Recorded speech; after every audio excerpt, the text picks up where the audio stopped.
ಸ ಪದ ಸ ಪದ ಸ ಪದ ಸ ಗಸದ ಗಸದ ಗಸದ ಗಸದ ಗಸದ ರಿ ಗ ಮ ರಿ ಗ ಮ ರಿ ಗ ಮ ರಿ ಗ ಮ ರಿ ಗ ಮ ಪದ ಮ ಪ ಗ ಮ ರಿ ಗ ರಿ ಸ ಯೇಸು की वाणी जीवन ज्योति यीशु की वाणी आत्मा शक्ति यीशु की वाणी जीवन ज्योति यीशु की वाणी आत्मा शक्ति जो इस वाणी पे है चलता अनंत जीवन मुक्ति पाता जो इस वाणी पे है चलता अनंत जीवन मुक्ति पाता यीशु की वाणी जीवन ज्योति यीशु की वाणी आत्मा शक्ति यीशु की वाणी जीवन ज्योति यीशु की वाणी आत्मा शक्ति।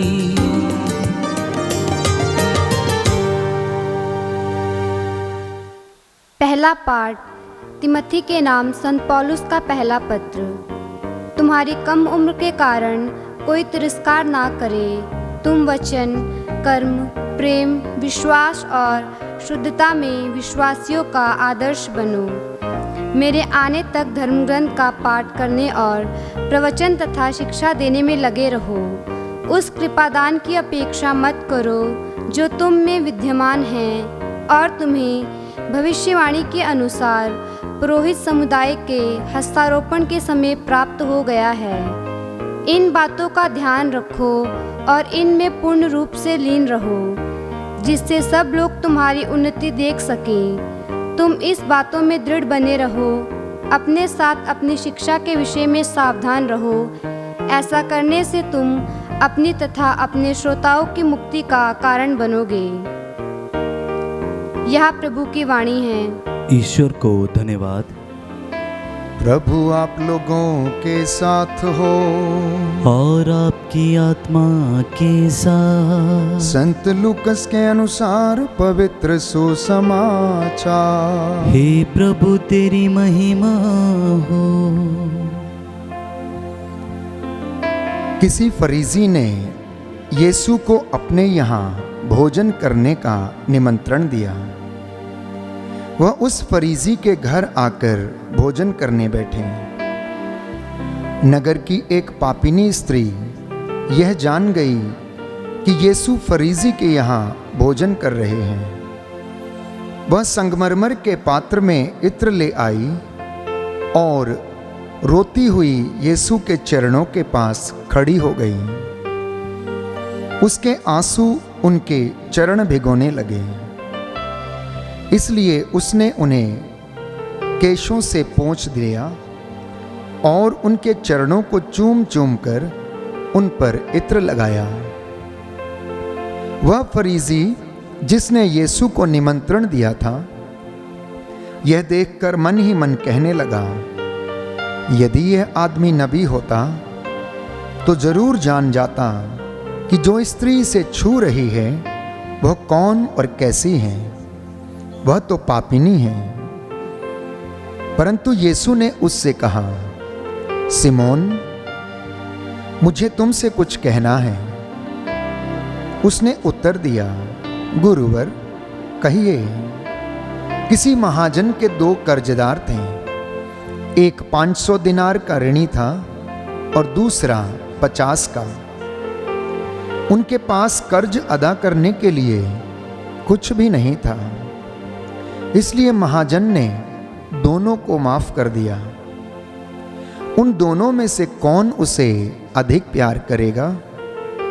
सिमोन ने उत्तर दिया, मेरी समझ में तो वही जिसका अधिक ऋण माफ हुआ। यीशु ने उससे कहा, तुम्हारा निर्णय सही है। तब उन्होंने उस स्त्री की ओर मुड़कर सिमोन से कहा, इस स्त्री को देखते हो? मैं तुम्हारे घर आया, तुमने मुझे पैरों के लिए पानी नहीं दिया, पर इसने मेरे पैर अपने आंसुओं से धोए और अपने केशों से पोंछे। तुमने मेरा चुंबन नहीं किया, परंतु यह जब से भीतर आई है मेरे पैर चूमती रही है। तुमने मेरे सिर में तेल नहीं लगाया, पर इसने मेरे पैरों पर इत्र लगाया है। इसलिए मैं तुमसे कहता हूं, इसके बहुत से पाप क्षमा हो गए हैं, क्योंकि इसने बहुत प्यार दिखाया है। पर जिसे कम क्षमा किया गया है वह कम प्यार दिखाता है। तब यीशु ने उस स्त्री से कहा, तुम्हारे पाप क्षमा हो गए हैं। साथ भोजन करने वाले मन ही मन कहने लगे, यह कौन है जो पापों को भी क्षमा करता है? पर यीशु ने उस स्त्री से कहा, तुम्हारे विश्वास ने तुम्हारा उद्धार किया है, शांति ग्रहण कर जाओ।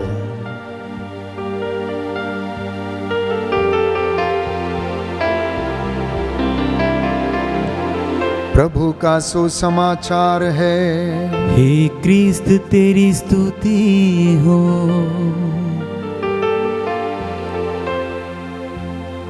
सुसमाचार के शब्द पढ़े और सुने जाने से हमारे विश्वास को दृढ़ता प्रदान करें। आमीन। Hallelujah, hallelujah. यीशु की स्तुति हो, यीशु की स्तुति हो, यीशु को धन्यवाद, यीशु को धन्यवाद, यीशु की आराधना हो, यीशु की आराधना हो, यीशु की महिमा हो, यीशु की महिमा हो, यीशु को धन्यवाद, यीशु को धन्यवाद। हे प्रभु यीशु, हे प्रभु यीशु, आपके वचन के द्वारा, आपके वचन के द्वारा मेरे जीवन में उद्धार आ जाए, उद्धार आ जाए, शांति आ जाए, शांति आ जाए। आज के वचन मेरा मार्गदर्शन करें। Hallelujah, hallelujah, hallelujah, hallelujah. प्रियजनों, आज के पहले पाठ में हमने सुना तिमोथी के नाम संत पौलुस का पहला पत्र। तिमोथी लिखता है कि तुम्हारी कम उम्र के कारण कोई तुम्हारा तिरस्कार न करे। तुम वचन, कर्म, प्रेम और विश्वास तथा शुद्धता में विश्वासियों का आदर्श बनो। प्रभु के चुने हुए लोगों के लिए, उसके अनुयायियों के लिए आज का संदेश प्रभु हमें देता है कि तुम वचन, कर्म, विश्वास और पवित्रता, इनके द्वारा विश्वासियों का आचरण करते जाओ। पवित्रता की साधना करो और साथ ही साथ ईश्वर के राज्य की खोज में सदा लगे रहो। इससे तुम अपने जीवन में मुक्ति प्राप्त करोगे। आज के सुसमाचार में प्रभु एक सुंदर दृष्टांत के रूप में हमें शिक्षा देता है। जब वो एक फरीसी के घर में आमंत्रित थे, वहां पर एक स्त्री जिसका आचरण अच्छा नहीं था, जिस पर लोग अभियोग लगाया करते थे, उस स्त्री को मालूम था कि यह व्यक्ति उसके पापों को क्षमा कर सकता है। इसलिए वो सिमोन के घर में, जहां पर यीशु बैठे हुए थे और भोजन कर रहे थे, उस वक्त उनसे बातें करते हैं और वो स्त्री आकर उनके पैरों को अपने आंसुओं से भिगोती जाती हैं। वो अपने पापों के विषय में कुछ नहीं कहती, लेकिन उसके आंसू उसके प्रायश्चित का प्रतीक थे और वो लगातार आंसू बहाती रहती है और उसके आंसू प्रभु के पैरों के ऊपर गिरते हैं। लोग भुनभुनाने लगते हैं। घर का मालिक सोचने लगता है कि अगर इस व्यक्ति को ये पता होता, अगर इस व्यक्ति को ये पता होता कि ये स्त्री कौन है जो इसे छू रही है, यह तो एक पापिनी है, तो यह जान जाते कि वास्तव में ये कौन है। अगर ये नबी होते तो वास्तव में ये पहचान जाते हैं। लेकिन प्यारे भाइयों और बहनों, प्रभु उसके हृदय की बात की थाह लेते हैं और वो सिमोन को एक दृष्टांत सुनाते हैं। किसी महाजन के 2 कर्जदार थे, एक 500 दिनार का ऋणी था और दूसरा 50 का। जब उन्होंने कर्ज चुकाने की अपनी असमर्थता को व्यक्त किया तो महाजन ने उनका कर्ज माफ कर दिया। यीशु ने सिमोन से पूछा, तुम्हारी समझ में किसका अधिक ऋण माफ हुआ है? और सिमोन जवाब देता है, वही जिसका अधिक ऋण माफ हुआ है वही ज्यादा आनंद मनाता है और वही ज्यादा प्यार दिखाएगा। और प्रभु उसकी बात से सहमत होते हैं। इसी बात को आधार बनाकर वो घर के स्वामी की ओर इशारा करते हुए कहते हैं कि देखो, मैं तुम्हारे घर में आया, तुमने मुझे पैर धोने के लिए पानी नहीं दिया, लेकिन यह स्त्री जब से आई है तब से आंसुओं से इसने मेरे पैरों को धोया है। तुमने मेरे सिर पर तेल का विलेपन नहीं किया, परंतु इसने बहुमूल्य इत्र लगाया। तुमने मुझे चुंबन नहीं किया, अर्थात अभिवादन नहीं किया। जब से यह आई है तब से मेरे पैर ही चूमती रही हैं। प्यारे भाइयों और बहनों, आज का सुसमाचार हमारे सामने एक बहुत बड़ी चुनौती रखता है, और वो चुनौती ये है कि हम अपने जीवन में प्रभु को अपना कीमती एवं बहुमूल्य समय समर्पित करें, अपनी सबसे कीमती और बहुमूल्य चीज समर्पित करें। जब हम प्रायश्चित करते हैं और हम प्रभु को समर्पित करना चाहते हैं तो जो हमारे पास सबसे सर्वश्रेष्ठ है वो हम समर्पित करें। स्त्री अपने हाथ में बहुमूल्य इत्र लेकर आई थी और वो इत्र प्रभु के पैरों पर लगाती है, उनको अनॉइंट करती है और उनको चूमती है। प्रभु उसके प्रेम को देखकर उस पर तरस खाते हैं और कहते हैं कि तेरे पाप क्षमा हो गए हैं। प्यारे भाइयों और बहनों, जब जब हम अपने जीवन में इन बातों को महसूस करते, अनुभव करते हैं और प्रभु से क्षमा की याचना करते हैं, तो मुझे और आपको अपना बहुमूल्य चीज समर्पित करने की आवश्यकता है। यीशु में पापों को क्षमा करने का सामर्थ्य था। पिता ने उन्हें ये अधिकार दिया था, इसलिए वो लोगों के पापों को क्षमा करते थे। लोग मन ही मन ये कहने लगे कि वास्तव में ये कौन है जो पापों को क्षमा कर सकता है। प्रियजनों, आज ये वचन हमारे सामने एक चुनौती रखते हैं कि हम अपने जीवन में प्रायश्चित के दौरान प्रभु को क्या समर्पित करते हैं। क्या हम अपने जीवन में प्रभु के वचन पर चलने का प्रयास करते हैं? क्या हम उसको समर्पित होने के लिए तैयार हैं? क्या हम उनका आदर करते हैं? या हमारे पास जो सबसे अच्छी चीज़ है वो हम प्रभु को समर्पित करते हैं या नहीं? प्रभु शिमोन के घर में था, लेकिन वहाँ पर उनको आदर तो दिया गया, लेकिन संपूर्ण रूप से नहीं। उनके पैर नहीं धुलवाए गए, उनका चुंबन नहीं किया गया, अभिवादन नहीं किया गया। उन्हें यूं ही ऐसे ही साधारण व्यक्ति सोचकर घर में दावत पर बुला लिया गया और वो घर में बैठे थे। इतना ही नहीं, वहाँ पर बैठे लोग भुनभुनाने लगते हैं और विश्वास करने में असमर्थ थे। परंतु ये स्त्री जो विश्वास करती थी, मैं समझता हूँ कि मन ही मन कहती थी कि वो इसके जीवन का कलंक दूर कर सकते हैं। वो उनकी बात को समझेंगे, उनके जीवन की परिस्थिति को समझेंगे, उसके अतीत को वो समझेंगे। और वास्तव में ऐसा ही हुआ, क्योंकि यीशु तो हृदयों की थाह लेने वाला परमेश्वर था, जिसने लोगों को चंगा किया, मुर्दों को जिलाया, पापियों को क्षमा दी अंधों को आंखें दी, बहरों को कान दिए, गूंगों को वाणी दी। जितने भी लोग उसके पास आए, कोई खाली हाथ नहीं गया, कोई निराश नहीं लौटा। वैसे ही यह स्त्री भी निराश होकर नहीं लौटी, परंतु उसके पाप क्षमा कर दिए गए। अक्सर हमारे जीवन में ऐसे मौके आते हैं जब हमें अपने आप को समर्पित करने की आवश्यकता है।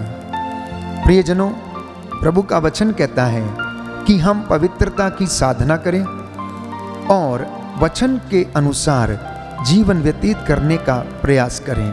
आज के वचन हमारा उद्धार करें और हमें मुक्ति प्रदान करें। आमीन।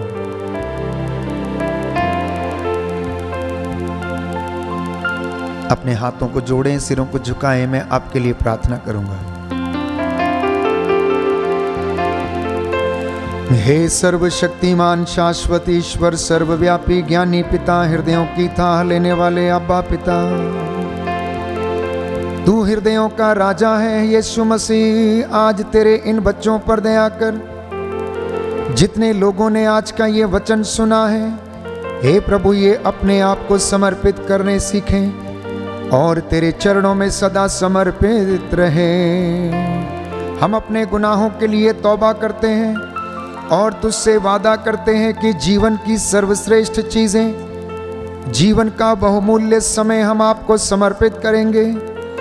हे प्रभु यीशु, तू हमारे हृदयों पर, हमारे जीवन पर दृष्टि डालने की कृपा कर।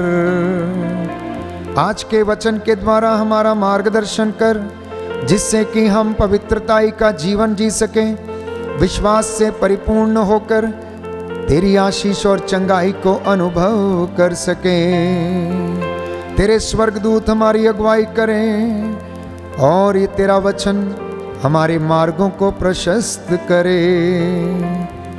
हमारे दफ्तरों में, खेत खलियानों में, हमारे घरों में, परिवारों में, हमारे मार्गों में आते जाते समय, रास्तों में हमारी सहायता कर दे और अपने स्वर्गदूतों का संरक्षण हमें प्रदान कर।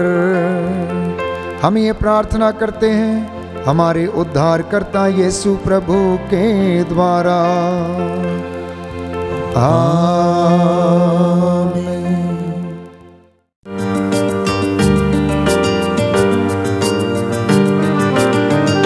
यीशु की वाणी